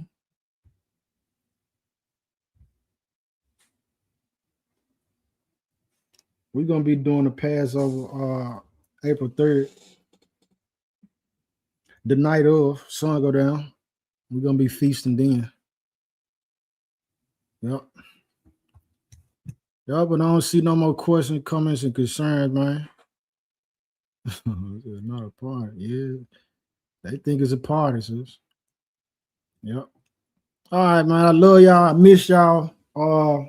I appreciate y'all, the ones who did get on me like, P, come on, you planned, you need to come on with another message. We need to see it. Appreciate that encouragement. Man, I'll pray to the Most High. Corey is about, I'll pray to the Most High for that donation. Whatever move you to give it, may it be returned to you and your family, pressed down, shaken together, running over in every category of your life, not just monetarily. Trying to see what else. Yep. Facebook, I'm gonna check in with y'all after I end the live, Father willing. I'm not able to see y'all comments, questions. Y'all will have to jump over, either come over here on YouTube or run it through the IG. God dog. Pray the Most, and again, may a double portion for that Saint Corey, for that other piece right there. Most High bless you and your family. Yes, indeed, man. In the meanwhile, if y'all question, comments, or concerns that y'all couldn't think of, man, shoot it to Children of the Prophets 144@gmail.com. Everything spelled properly. Children of the Prophets 144@gmail.com. Passover and it's perfect weather for baptisms. So dope. If the Father permitted, man, let's get in the water. I'm signing off right here though, fam. That's what I'm signing off at. Yes, indeed. Yes, indeed. Look, salute the righteous and I reap the wicked. How you Christian rockin' Buddha printed true religion. Felt the change and I knew the difference. Moved the pivot, went from selling trees to selling soap and fruits with eucalyptus. Root of David, fruit of true repentance. When it's dead weight, who can lift it? A broken spirit, who can really fix it? They went half to make the baby, then went half just to kill it. They say crabs in a bucket, I say crabs in a skillet. That's on fire, homie. Keep that fire, homie, like a peacock, all these eyes on me. She may die lonely, grudge drove her crazy. Your hate for that man should never be stronger than the love for your baby. It's like I got the art of feel. I can tell when it's not as real. If it prevails, it was opposite. We'll complain about a simple life, homie, doing a life sentence. Psalm 34:7, I've been hard to kill. Home do the kundalini, home do the chakras. Talking everything kosher, home do the lobster. And Nebuchadnezzar's furnace is where the rebels meet. Foolish, strong delusion, do the hubris, can't accept defeat. They did you wrong, ain't telling you forget. Moved on, 2-inch memory foam, now I get better sleep. Sometimes you gotta let them go. They'll never know and they'll only see if you let it be. It's just a trick, it ain't legit without the father stamp. Survivor kid, the Bible lit like a lava lamp. You trust the one you listed as your power of attorney. Take the good with the bad, it's all healthy. Gain wealth through the wisdom, that's the power of the journey. Things wrote a 4-time rim for our learning. They see freedom, I see Sodom and Gomorrah while it's burning. Cast down, Babylon is falling. And it's epic, tell the paramedics, never mind the gurney. Truth make the devil choke like smoke in the esophagus. They drop bones out the sarcophagus. We take the hatred as a compliment, honestly. Far as prophecy, we living it out. Epstein files, agents swerving in excursions. Bombed out, ran the highest, stirring up the purgings. Major businesses doing mass layoffs to keep them going bankrupt, a couple of them merging. Record clean, cops still make them nervous. World War, this the third one. Praying hard they don't draft our children for the service.